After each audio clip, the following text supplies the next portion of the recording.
Iran के साथ खड़ी महबूबा।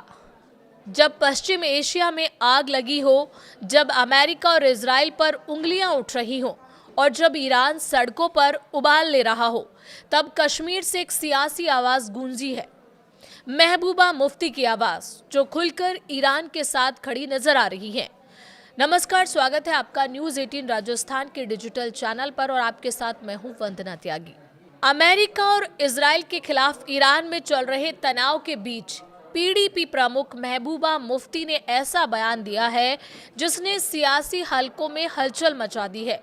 श्रीनगर में पत्रकारों से बातचीत के दौरान महबूबा मुफ्ती ने साफ कहा कि ईरान के लोगों को अमेरिका और इजराइल की साजिशों के खिलाफ एकजुट रहना होगा।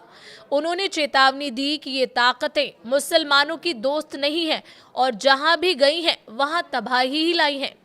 महबूबा मुफ्ती ने कहा कि अमेरिका को दूसरे देशों में हस्तक्षेप करने की आदत पड़ गई है। वो लोकतंत्र और महिलाओं के अधिकारों की बात तो करता है, लेकिन असल मकसद उन देशों के तेल और प्राकृतिक संसाधनों पर कब्जा करना होता है। उन्होंने उदाहरण देते हुए कहा कि इसी सोच के तहत अमेरिका ने कई मुस्लिम देशों को बर्बाद कर दिया, लेकिन जब गाजा में लोगों पर जुल्म हो रहा है तब अमेरिका वहां लोकतंत्र या मानवाधिकार की बात नहीं करता। कश्मीर में जुमे की नमाज के बाद ईरान के समर्थन में निकाली गई रैलियों पर महबूबा मुफ्ती ने खुशी जाहिर की। उन्होंने कहा कि ये देखकर अच्छा लगा कि जम्मू कश्मीर, खासकर कश्मीर के लोग सड़कों पर उतरकर ईरान के साथ खड़े हुए। उनके मुताबिक एक मजबूत संदेश है कि मुसलमान मुश्किल वक्त में एक दूसरे के साथ खड़े होते हैं। महबूबा मुफ्ती ने ईरान के लोगों को चेतावनी देते हुए कहा कि अगर वो अमेरिका और इजराइल की चालों में फंस गए तो उनकी हालात सीरिया से भी बदतर हो सकती है।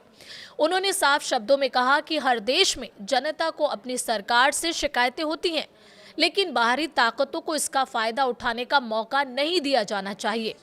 साथ ही उन्होंने ईरान के नेतृत्व से अपील की कि वो प्रदर्शनकारियों की शिकायतों को गंभीरता से सुने और उनका समाधान करे।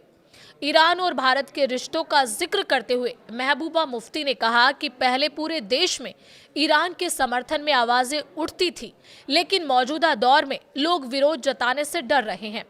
उन्होंने कहा कि कश्मीर का ईरान से ऐतिहासिक और भावनात्मक रिश्ता रहा है।